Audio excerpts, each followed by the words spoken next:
This is the new Lexus RX, and some cars look like animals, and this one, well, it reminds me of a horseshoe crab. Can you see the resemblance there? It's prehistoric arthropod, brand new car. This car stands out. It's certainly more distinctive than the mainstream German SUVs. And it's the same story here on the inside. I mean, this interior is just lovely. It just makes this car feel more unique in this segment. And then there's the seats. Well, they're covered in some of the softest leather known to man. And Lexus, it hasn't scrimped on practicality. I mean, this is a luxurious car, but they've thought about cubby spaces. So there's big storage under there. There's a decent glove box. And I like the way the door pockets actually extend. That just feels really premium. Now, one of the good things about this car is there's not much you have to spend on options. Now, granted, this RX 450h Premier model is 58 grand, which is a lot of money, but you get everything you really need with it. So it's got wireless charging for your mobile phone. You get heated and ventilated seats as standard.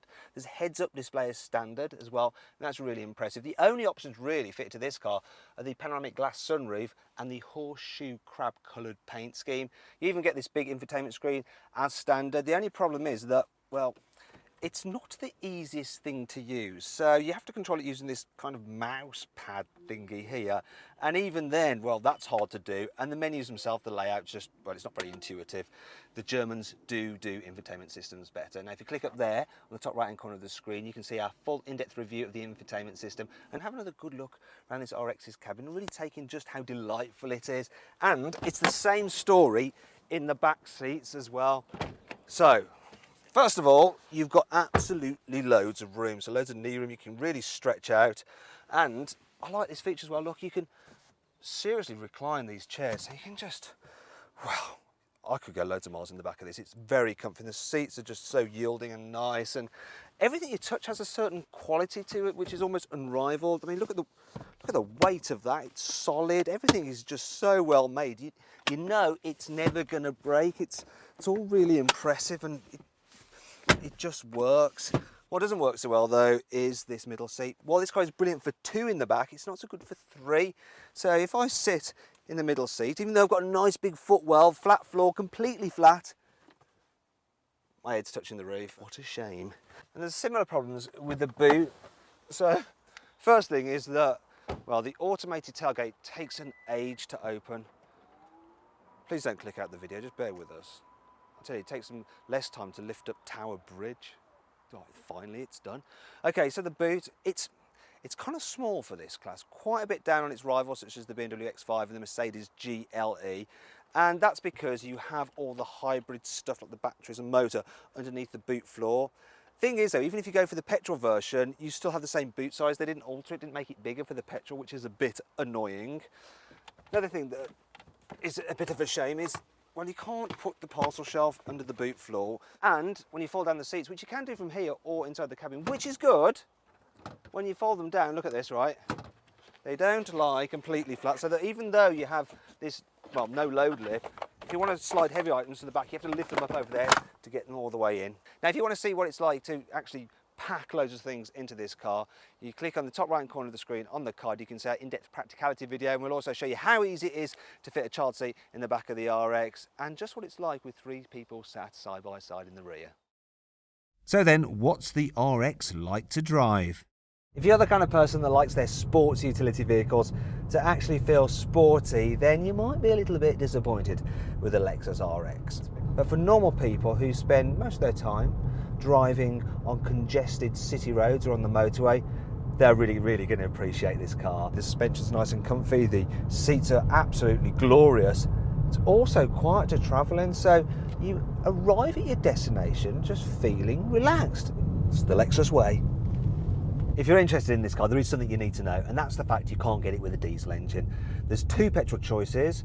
One's a 2-litre turbo, and that's front-wheel drive, though you can pay £6,000 extra to have it with all-wheel drive, so don't bother with that.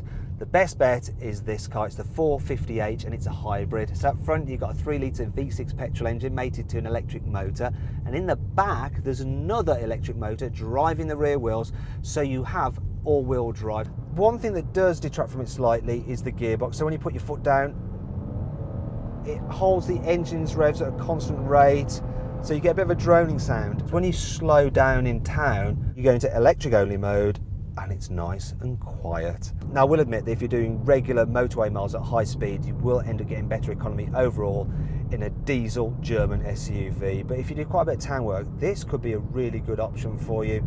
And this car, according to Lexus, well, it should be able to do 51 miles per gallon. And looking down at the trip computer, I'm doing 44 miles per gallon.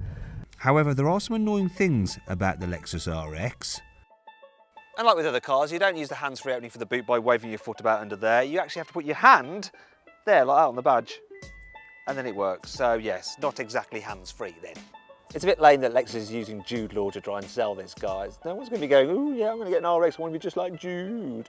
F-Sport models come with sporty extras, including a G-meter. Like you really need that on a big lumbering SUV. This car has so many warning beeps and bongs that it'll even let you know when the door's open. Yes, thanks for that. I know the door's open because I can see it's open. Why aren't the heater controls for the seats actually with the seats, or they're with the climate control rather than hidden behind the gear knob? Thankfully, there are some cool features which make up for all this. This car has some of the fastest and quietest electric windows I've ever experienced. This lovely laser etched wood trim is actually made by Yamaha's piano division. The wonderful Mark Levinson stereo has special software to make compressed music sound better, so perfect for Spotify users. Apparently this heads-up display is the largest on any production car.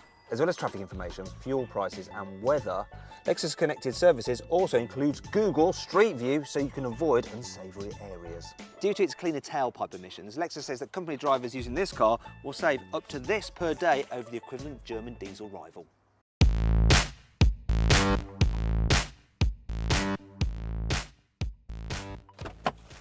Okay then, so overall, what do I think of the Lexus RX? Well, its boot is smaller than rivals and its infotainment system is just so awkward to use. But, you know, this is a super luxurious car inside. The build quality is impeccable and it's really comfy to travel in. Now, if you click up there, you can get more information and find out the best deal you can get on a Lexus RX at carwow.co.uk. Thanks for watching.